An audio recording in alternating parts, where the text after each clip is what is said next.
अस्सलाम वालेकुम दोस्तों। 2 दिसंबर को बिलाखिर उस तमाम मामले का ड्रॉप सीन हुआ, जिसकी वजह से पूरी दुनिया हिजान में थी, शशपंज में थी कि खुदा न खास्ता साबिक वजीर आजम इमरान खान को कुछ हो तो नहीं गया, जिसकी वजह से तकरीबन 6 हफ्ते से उनके साथ वकला की और अपने घराने और बहनों की मुलाकात नहीं करवाई जा रही थी। अब आज उनकी एक बहन उस्मा खान और वकील सलमान सफदर को मुलाकात की इजाज़त मिली, और खुशी की बात है कम अज़ कम इस लिहाज से कि उस्मा खान ने कहा कि इमरान खान की सेहत बिल्कुल ठीक है, लेकिन वो बड़े गुस्से में थे क्योंकि उनका कहना था कि ये लोग यानी हुक्मरान उन्हें जहनी टॉर्चर कर रहे हैं, जहनी तशद्दुद कर रहे हैं। और जाहिर है किसी को अगर बिल्कुल तन तनहा एक कमरे में बंद कर दिया जाए एक मखसूस इलाके में, और किसी के साथ मुलाकात की भी इजाज़त ना हो, आमदोरफ्त इंतहाई महदूद हो, शायद अखबार टीवी भी इंतहाई महदूद है, तो उसमें जहनी टॉर्चर तो होगा और फिर मुख्तलिफ हीले बहानों से शायद उनको आराम भी नहीं करने दिया जाता। ये तासुर था जो उस्मा खान ने उस मुलाकात के बाद दिया। तो इस तरह वो कम अज़ कम ये खबर सामने आ गई, चूंकि बहुत ज़्यादा खबरें थी, बल्कि लंदन से भारतीय मीडिया ने इस हवाले से बहुत शोर मचाया हुआ था कि खुदा न खास्ता इमरान खान को कुछ हो तो नहीं गया। लेकिन खुशी की बात है तमाम लोगों के लिए कि इमरान खान बकौल उज़मा खान के उनकी सेहत बिल्कुल ठीक है। जेल मैनुअल के मुताबिक उनको मुलाकात की इजाज़त मिल गई अपनी बहन के साथ, और इस शर्त पे कि कोई सियासी गुफ्तगू या सरगर्मी नहीं की जाएगी। अब शर्त उन्होंने एक पख उन्होंने ज़रूर लगानी थी, और जेल इंतज़ामिया ने यह भी कहा कि मुलाकातों के सिलसिले के तसलसल के लिए ज़रूरी है कि मुलाकातों के बाद किसी किस्म की भी सियासी सरगर्मी या गुफ्तगू न की जाए, वरना इस फैसले पर नज़रसानी की जा सकती है। अब जाहिर है मुल्क के अंदर से मुल्क के बाहर से जमामा गोल्डस्मिथ, उनके बेटों कासिम खान और सलमान, उन सब ने बड़ी कैंपेन चलाई। अमेरिका के अंदर इस हवाले से बहुत चिमगोइयाँ हुई और खदशात का इजहार किया गया, जिसके बाद बिलाखिर आज मुलाकात करवाई गई। और इस मुलाकात के बाद जो उस्मा खान ने जो मीडिया से गुफ्तगू की, वो ये थी कि इमरान खान पार्टी रहनुमाओं पर भी शदीद बरहम थे, ख़ास तौर पे वो लोग जो कि नेशनल डिफेंस यूनिवर्सिटी गए, किसी फंक्शन में उन्होंने शिरकत की, और ये कहा कि उनके पास ऐसे इदारे में जाना नाकाबिल कबूल है जिसके लोग अ, इन पे पार्टी पे जुल्म कर रहे हैं, और ये लोग पार्टी के मीर जाफर मीर सादिक हैं, और विकेट के दोनों जानिब खेलने वालों के लिए पार्टी में कोई जगह नहीं है। अब बहुत सारी बातें थी, बाद में उज़मा खान ने प्रेस कॉन्फ्रेंस में भी की, लेकिन अ, जेल से इमरान खान के साथ मुलाकात के बाद उन्होंने मीडिया के साथ जो मुख्तसर बातचीत की है, उसके कुछ क्लिप्स आपको यहाँ पे सुनवा देते हैं, तो आपको उससे आइडिया हो जाएगा, उनकी बॉडी लैंग्वेज से भी पता चल जाएगा कि मुलाकात के बाद उस्मा खान इमरान खान की सेहत और उनके हालात के हवाले से क्या तासुर लेके आए हैं। अल्हम्दुलिल्लाह आज खान साहब से मेरी मुलाकात हुई, तो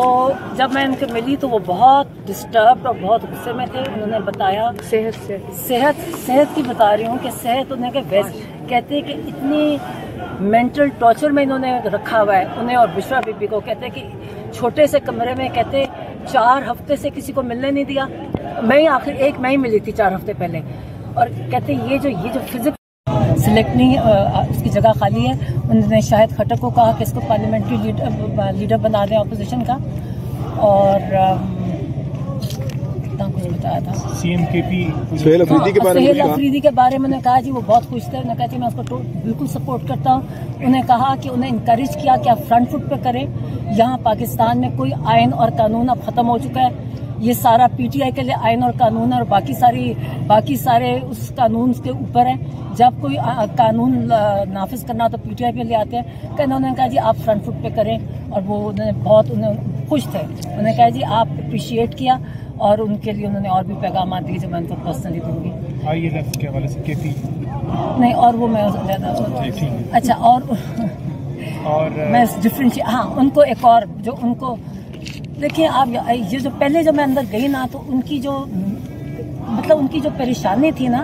وہ ان کو غصہ تھا اور وہ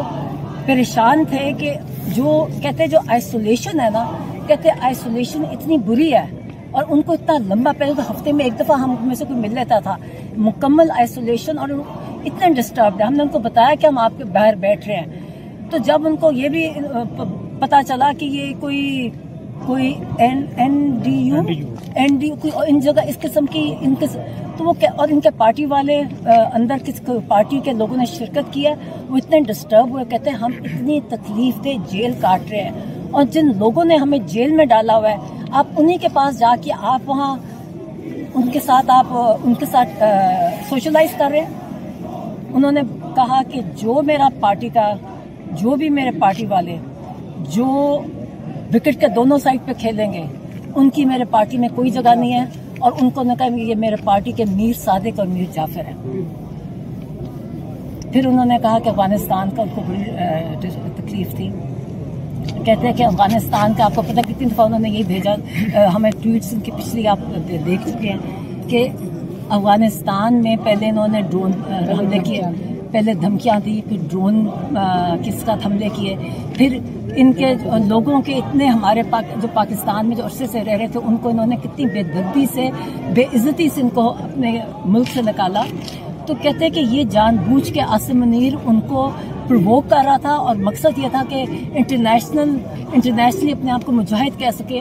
اور اس کا وہ تب سے کہہ رہے ہیں کتنے مہینوں سے کہ اگر یہ کرو گے تو دہشت گردی بڑھے گی. آپ جو ڈرون اٹیک اپنے جو ٹرائبل ایریا میں ڈرون اٹیک کرتے ان پہ بھی یہ کہتے ہیں کہ اس سے دہشت گردی ختم نہیں ہوئے گی تو بڑھے گی. کہتے ہیں اب کہتے ہیں یہ عاصم منیر کی پالیسیز ہیں جس کی وجہ سے آج ہمارا سارا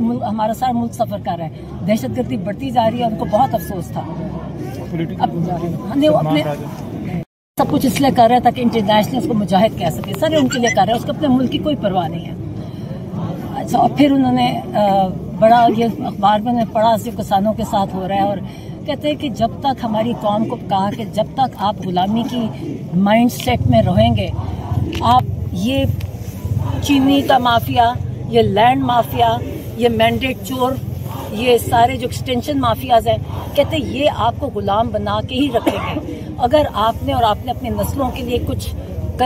آزادی چاہتے ہیں تو اس کے لیے آپ کو اٹھنا پڑے گا، اپنی آزادی کے لیے لڑنا پڑے گا، ورنہ یہ آپ کو کبھی آج یہ ہے پھر نیکسٹ ان کی آپ دیکھ لیں ان کی نسلوں کے غلام بنو گے اور آپ کی نسلیں بھی ان کی غلام بنے گی. اس لیے اب ہمارے پاس کوئی آپشن نہیں ہے. کہتے اب اٹھیں، کیونکہ اگر نہیں کیا تو حال یہی ہوگا جو آج کل ہو رہا ہے سب کا. کسانوں کا، ان کو ایکچولی خاص کسانوں کی نے میرے سے آج بات کی تھی کہ ان کے بارے میں بڑے پریشان تھے کہ ان کے ساتھ آج کل کیا ہو رہا ہے. صحت کے بارے میں یہ بتا دیں، صحت کے بارے میں کلیئر کریں، صحت کے بارے میں بتا دیں. ماشاءاللہ ٹھیک تھی، غصے میں تھے، ڈسٹرب اس طرح تھے کہ غصے میں اس لیے تھے کہ انہوں نے آئسولیشن، کہتے یہ فزیکل ٹارچر سے مینٹل ٹارچر زیادہ برا ہوتا ہے. اور ایون آپ اگر ہیومن رائٹس کے جو آپ رولز دیکھیں نا اس میں یہ بھی ٹارچر میں ہی کنسیڈر ہوتا ہے جو آج کل کر رہے ہیں. تو اگر ہمارے اوپر کوئی قانون اور آئین نافذ نہیں ہے تو ہم بھی پھر ہر قانون اور آئین سے آزاد ہو جائیں گے. پھر آپ نے انہیں بتایا کہ اپنا لائے عمل بتا لیتے ہیں. ہم اپنا لائے عمل بتا دیتے ہیں کہ دیکھیں جو آج میری بہن نے آ کے بتایا ہے کہ عمران خان کتنے اپسیٹ ہیں. انہوں نے بڑے طریقے سے پچھلے 8 مہینوں سے عمران خان کو آہستہ آہستہ ایک سال سے آئسولیٹ کرنا شروع کیا ہے. پہلے انہوں نے پولیٹیکل لوگوں کو بند کر دیا جمعرات کے دن، جو کہ ماشاءاللہ اب سہیل افریدی اس دن ساری رات بیٹھے ہیں. یہ وہی جمعرات کا دن ہے جو 1 سال سے ملاقاتیں انہوں نے پولیٹیکل لوگوں. اب اس کے بعد آتے ہیں اس نوٹیفیکیشن کی طرف جو کہ ابھی تک نہیں ہوا. ابھی تک سب لوگ منتظر ہیں، یعنی چیف آف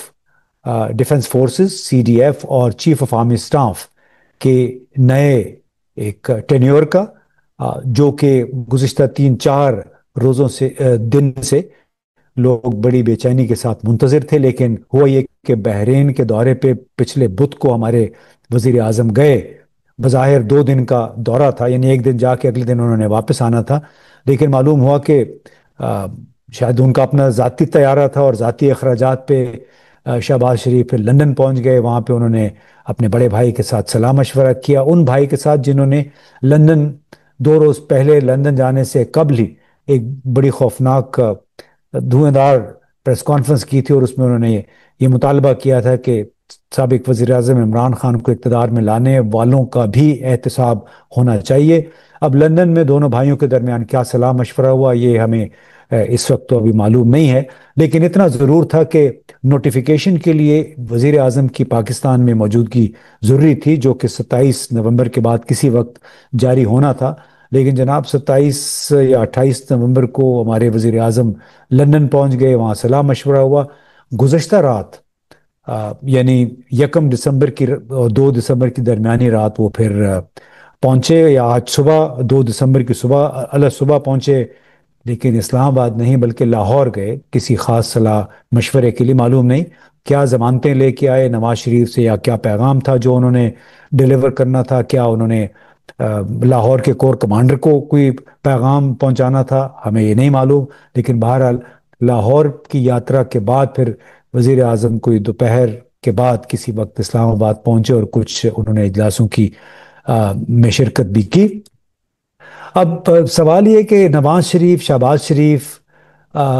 ये किस क्वालिटी के रहनुमा हैं। नवाज शरीफ एक ऐसा रहनुमा है जो बज़ाहिर हर बहरान से बच निकलता है, कम से कम 5 आर्मी चीफ भुगता चुका है। लेकिन क्या ये अजब बात नहीं है कि अब दोनों भाइयों ने 27वीं आईनी तरमीम से इत्तेफाक करके और चीफ ऑफ डिफेंस फोर्सेस और चीफ ऑफ आर्मी स्टाफ के ओहदों के इंजमाम पर हाँ तो कर दी 27वीं तरमीम में जो तरमीम हुई, और उसके लिए खुद नवाज शरीफ असम्बली भी पहुंचे, हालांकि कौमी असम्बली में उनके वोट की कोई ज़रूरत नहीं थी। लेकिन मालूम नहीं क्या हुआ, क्या रावलपिंडी और इस्लामाबाद के जो ताकतवर हल्के हैं उनके इशारे पे पहले नवाज शरीफ ने प्रेस कॉन्फ्रेंस की और बाद में ये 4 दिन का लंदन का दौरा भी हो गया। अब कतई नज़र इसके, क्या आप नहीं समझते कि इन रहनुमाओं ने इस तरह मुल्क को एक तमाशा बना दिया, एक ऐसी सूरत हाल में जबकि साबिक वजीर आजम लंदन में, एक साबिक वजीर आजम जेल में, मौजूदा वजीर आजम भी लंदन में सरकारी तैयारे पे जैसे ही बिल्कुल घुमा रहे हैं जैसे कि वो कोई प्राइवेट उनका जेट है, और उनके वजीर दिफा वो गालिबन जर्मनी के दौरे पे, और मुल्क के अंदर जो आर्मी चीफ हैं वो बज़ाहिर 27-28 नवंबर के बाद तो रिटायर टेक्निकली हो गए थे, और उसके बाद नोटिफिकेशन होना था। जो तरमीम हुई है उसके मुताबिक ये है कि उनका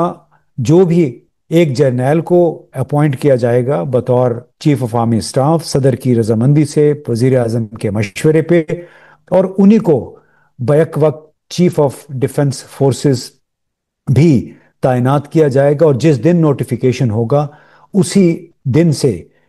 उनके उहदे की मायाद जो है वो शुरू होगी। अब ये नोटिफिकेशन क्यों ज़रूरी था? इसलिए कि सन 2020 में जब जनरल बाजवा को एक आर्मी एक्ट में तरमीम के बाद तोसी दी गई मुद्दत मुलाजमत में, तो उस वक्त तो तमाम जमातों ने, चाहे PMLN थी, PTI थी, पीपल्स पार्टी थी, उन्होंने मुत्तफ़िक़ा तौर पर ये मंजूर की, और एक ऐसा फेल था जिस पे बहुत सारे लोग कहते हैं अभी हमें शर्मिंदगी है। लेकिन वही लोग इसमें फिर 27वीं तरमीम में भी शामिल थे जो जिसका ताल्लुक फौज के सरबराह, फील्ड मार्शल और चीफ ऑफ डिफेंस फोर्सेस के नए ओहदे से है। तो उस वक्त 2020 में वजारत दिफा ने इस तरमीम और तोसी मुद्दत को नाफिज करने के लिए कोई सरकारी इत्तलानामा जारी नहीं किया था, कोई नोटिफिकेशन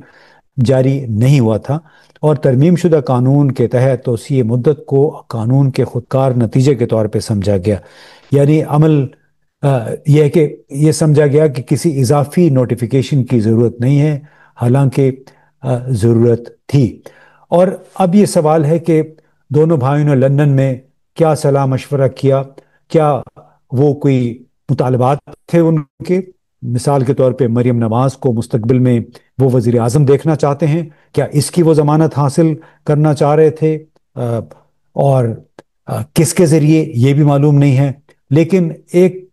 गुज़श्ता एक हफ्ते के दौरान एक बात بڑی ثابت ہوئی ہے کہ دونوں بھائیوں نے اپنی ماضی کی روایت برقرار رکھتے ہوئے وہی کام کیا جو ایک مرتبہ انہوں نے